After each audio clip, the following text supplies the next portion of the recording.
एक आदमी जो होता है वो अपने हड्डियों के ऊपर खड़ा होता है।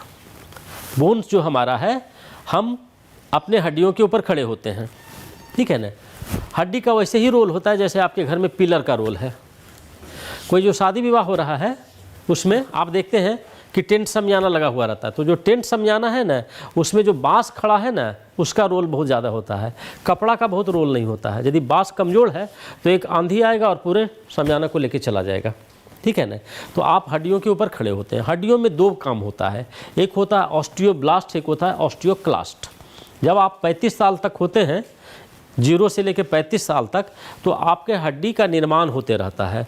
उस निर्माण प्रक्रिया को हम लोग कहते हैं ऑस्टियोब्लास्ट।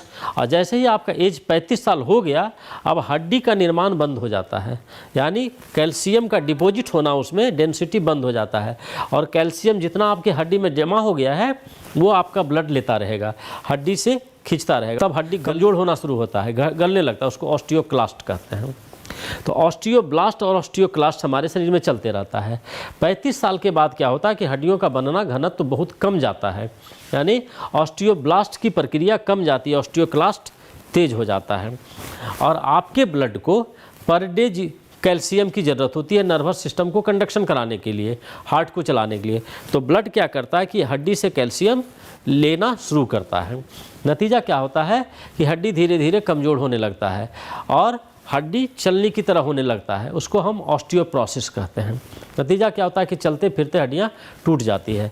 उसके बाद आपका जितना जॉइंट्स है, आपने कभी रोड पर देखा होगा कि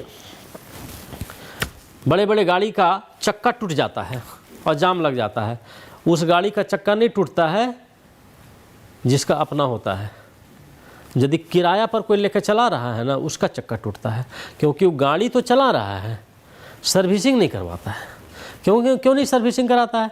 क्योंकि जिसका गाड़ी है उसको तो पैसा दे रहा है ना, हम क्यों सर्विसिंग कराएं? तो घुटना में दर्द उसको नहीं होता है जिसका अपना है। जिनका घुटना किराया का है उनको दर्द रहता है, क्योंकि वो काम तो इस घुटना से ले रहे हैं ना, इसकी सर्विसिंग नहीं करा रहे हैं।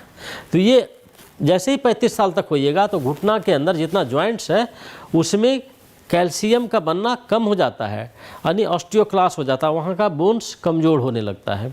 और जितना मूव कर रहा है हमारा जॉइंट्स एक लिक्विड के चलते चलता है होता है। उस लिक्विड का नाम है साइनोवियल फ्लूइड।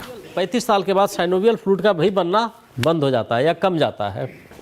तो जब जैसे ही साइनोवियल फ्लूइड सूख जाएगा और आप अपना जॉइंट्स को तो घुमा रहे हैं, चल रहा है, ये घूम रहा है ना, तो क्या हो रहा है कि जब ये घूमेगा और यहाँ पर लिक्विड नहीं है, मोबिल नहीं है, तो कार्टिलेज घिसने लगेगा। कार्टिलेज सॉफ्ट टिश्यू को कहते हैं। जब कार्टिलेज ख़त्म हो जाएगा, जब कार्टिलेज किसी का घिस रहा है ना, तब आदमी ऊपर जाएगा तो दर्द होगा, नीचे आएगा तो दर्द होगा, बैठेगा तो आराम रहेगा। तब तक वो समझता है कि अभी घिंचा रहा है, घिंचाने देते हैं। धीरे धीरे पूरा कार्टिलेज ख़त्म हो जाता है।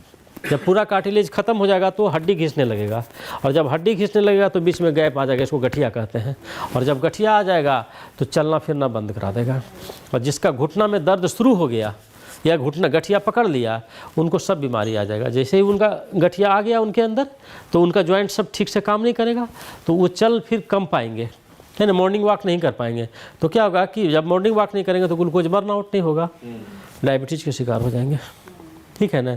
और उतना मौत कभी भी कैंसर से नहीं होता जितना हड्डी टूटने से होता है, क्योंकि जैसे ही कमज़ोर हो गया हड्डी, या तो घुटना मुड़ गया, टूट गया, बेड रेस्ट हो गया, और बेड रिडन हो गया, सो गया, तो बेड शोर हो जाएगा, है ना। और उसके बाद वो आदमी ख़त्म हो जाता है, पंगु हो जाता है आदमी।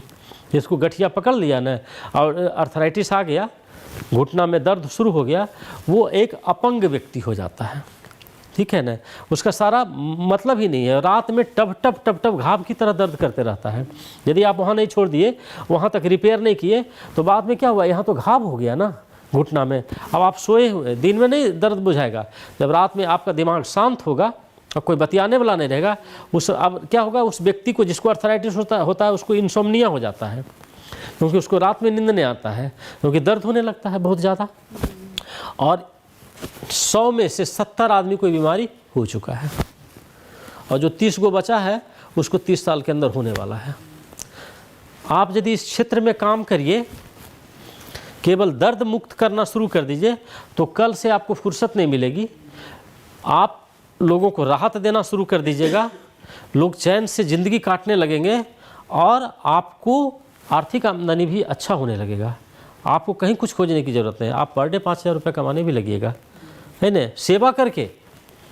सेवा करके एक दूसरे को स्वस्थ करके सही से उसको राहत पहुंचा करके, ठीक है ना, चैन से वो सोएगा और आपको भी चैन हो जाएगा कि आपने एक अच्छा काम किया। जब रात में आप अपने घर पर लौट के आइएगा तो ऊपर वाला को कहिएगा कि आज जिस पर्पस के लिए तुमने भेजा था ना, आज हम उसको पूरा कर चुके हैं, एक व्यक्ति को हम राहत दे चुके हैं।